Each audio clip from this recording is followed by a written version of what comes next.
In my old age, time is a pretty precious commodity, and live service games tend to eat up a lot of time. So I've been pretty picky when it comes to trying out new titles. And I've gotten even pickier as of late because there are just so many live service games coming out. And because of that, I almost missed out on Duet Night Abyss. But I didn't. And I'm very glad I didn't miss out on it because this development team is actually doing some very interesting and unique things with its narrative, and I want to talk about it.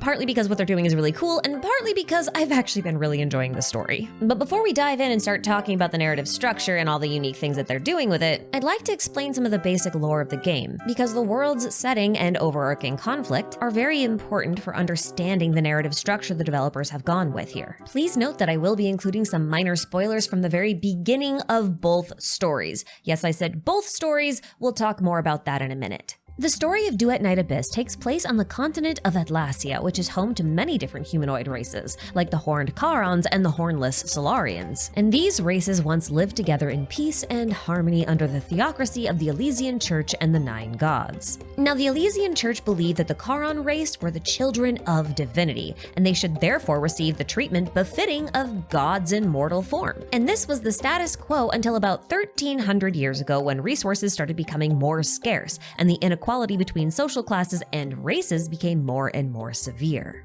Many people within the church began to resent the elevated status of the Charons and their preferential treatment. Why should the Charons be so well taken care of while everyone else wallows in poverty? So these dissidents rejected the Charons' divine status and opted to call them the children of demons instead. And labeling the Charons as demonic was actually pretty easy, because not only do Charons have horns, which make them look a little demonic, but they also have a proficiency in magic. And sometimes they can become mindless monsters. And I mean that literally. You see, when Charons come of age, they experience a sort of awakening, a magical puberty, if you will. For most Charons, this means their bodies and natural magic aptitude will get a little bit stronger, and on rare occasions, a Charon can even obtain extremely powerful magic that's unique to them. But sometimes, this awakening goes awry and turns into a condition known as deterioration. Charons with deterioration grow weaker and lose control over their senses until finally they lose control over their mind as well and turn into an extremely powerful variant of a monster known as a Filthoid, which are also the primary enemies of the game.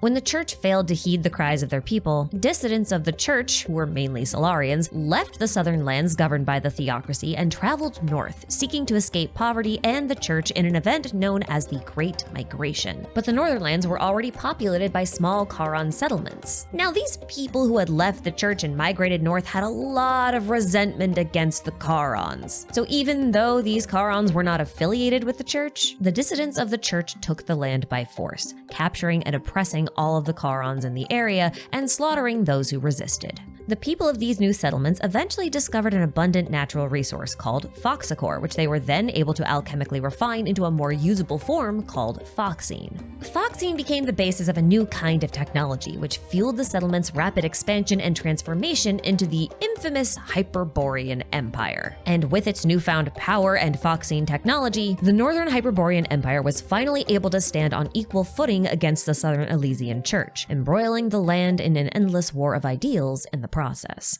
So, right from the start, Duet Night Abyss presents us with a setting wherein neither side is completely blameless, or even good. The Elysian Church's decision to favor Charons while neglecting Solarians was directly responsible for the discontent which led to the rise of the Hyperborean Empire, which favored Solarians while oppressing Charons. Now, most games would only allow you to witness the unfolding story from the perspective of a single character or single faction. But Duet Night Abyss asks players to view the conflicts of Atlasia from both sides at the same time. When you first start the game, you're gonna see things from the perspective of a young Charon from an unaffiliated village sat somewhere between the Elysian Church to the south and the Hyperborean Empire to the north. This village was recently invaded by Filthoids, and to make matters worse, the 13th Legion from the Hyperborean Empire has been snooping around this little island village looking for someone they call Number Zero, who just so happens to be this Charon main character's older sister, Berenica.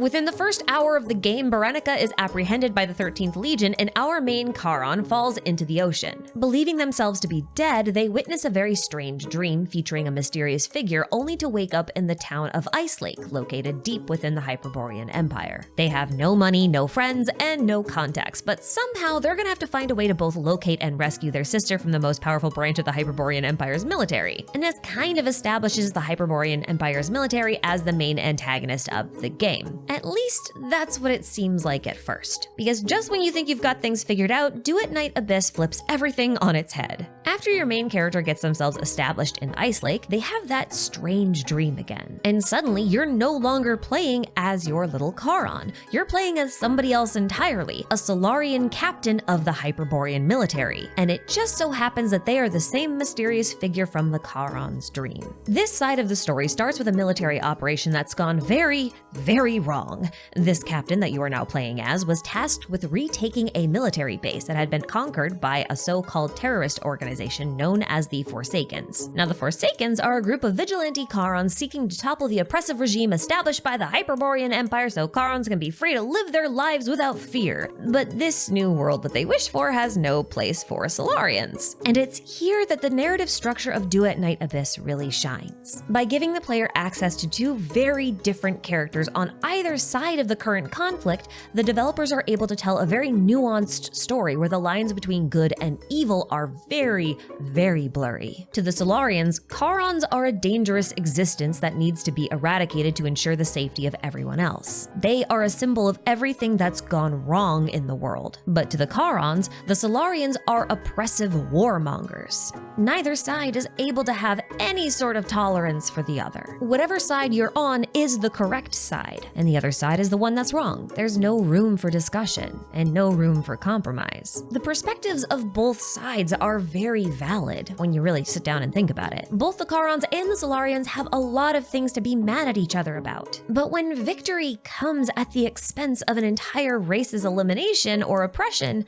can you really call that victory? Is that really a good ending? This sort of philosophical debate is something I've really come to appreciate about this game. The writers have put in great effort to focus not on the whimsical and fantastical elements of this fantasy world they've created, but instead on the subtle human horrors of everyday life in nations that are suffering the very real consequences of war and social division. And the casualties of these conflicts are real. The writers don't just allude to these horrors, they show them to you. They show you the racism, they show you the social divides, they show you the oppression, and they show you the deaths. They are not afraid to have characters die on screen, and not even playable characters are safe. No spoilers, but just there may be heartbreak in the future for some of you.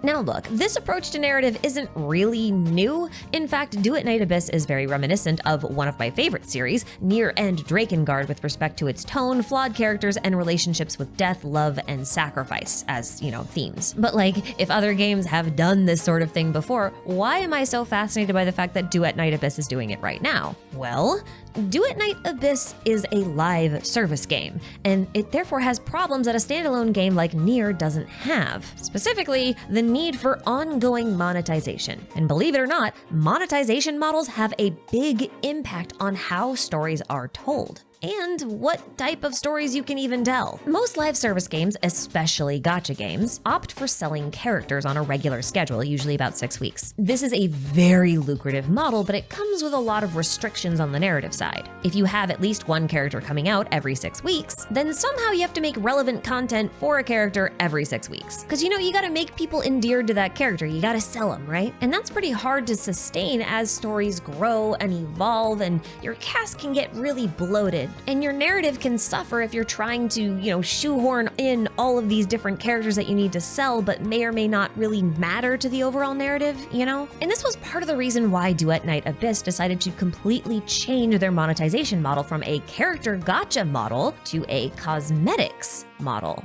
That means all of the characters in the game are available to all players for free. You can max them all out for free. No gacha, no one-time purchase, just a bit of your time farming some challenges to unlock them. And this decision had some really big knock-on effects, not the least of which is the fact that character and weapon rarity is no longer a thing, because, there's no need for it when there's no gacha to pull them on. And no rarity means there's no such thing as like a 4-star curse.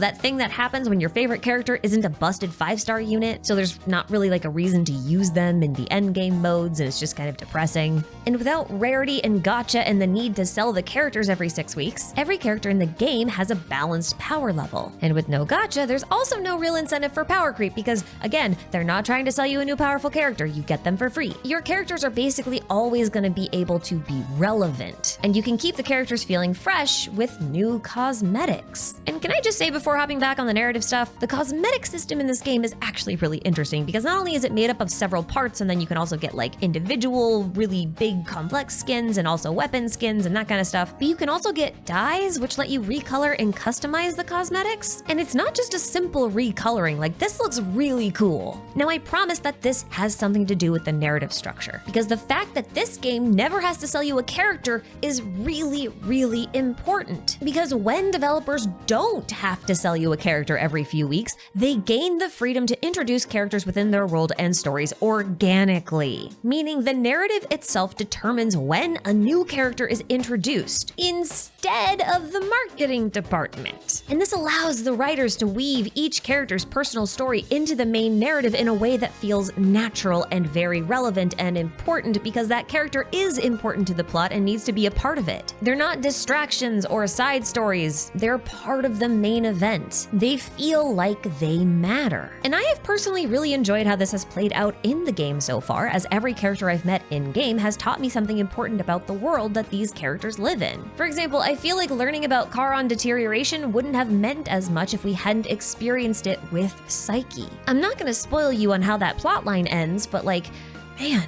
this game really is not afraid to go there. And look, I've barely scratched the surface of all the interesting things that Duet Night Abyss is doing with its narrative. Just to give you a quick example, one of the hardest things to do in a live service game is make your choices feel like they matter. Because live service games are games with infinite scope, and having your choices matter over a long period of time is extremely difficult to do. There's just way too many variables that come up. But the developers of Duet Night Abyss have tried to make your choices mean something in very interesting ways, and I think those ways are scalable. Usually different dialogue options are just different dialogue options. They just give you different dialogue. But in Duet Night Abyss, your answers sometimes earn you points on an alignment chart. Now, these points don't matter too much to the main storyline for the reasons I've already explained. It's just too much scope creep. But they do matter a lot when interacting with NPCs and unlocking quests. Some quests will require you to reach a certain number of points in a certain stat in order to unlock them. But in more of a D&D kind of way, you roll a couple of dice for a base number, and then your alignment points are added to your dice roll for the final total. If your total meets or exceeds the requirements, you pass the check, and you can unlock the quest or do the thing. You can also re-roll if you want to, but your mileage may vary and it's a limited resource. There are also special types of side quests that are scattered throughout the world whose outcomes permanently change as a direct result of your choices, so, choose wisely on those. Now, there's a lot more I want to say and talk about, but if I do that, I'm just gonna be spoiling the experience for you. So if you like a dark, story-driven game with impactful choices and nuanced conflict and plot-driven characters, and also no time gating because this game has no stamina, then I think you're really gonna like Duet Night Abyss. So I'm just gonna leave a link in the description box for you. It's currently available for Android, iOS, and PC, direct client only. There's no Steam version just yet. So, you can go check that out if you'd like to. And I really hope you would like to, because from all the interviews I've read and consistent updates I've seen so far, the developers are very passionate about creating a sustainable quality game that doesn't exploit players. I mean, like I said, this game has no stamina, no time gating, and no FOMO. Add in a good story and interesting world and you're really in for a good time, and that's really rare these days. So this is definitely a surprise hit for me for this year. But anyway, I think that's all I have for today, so thank you all so much for watching. Take care of yourselves out there, and maybe give Duet Night Abyss a shot. I don't think you'll regret it, and it's also free. So hopefully I'll see you there. Until next time, bye-bye.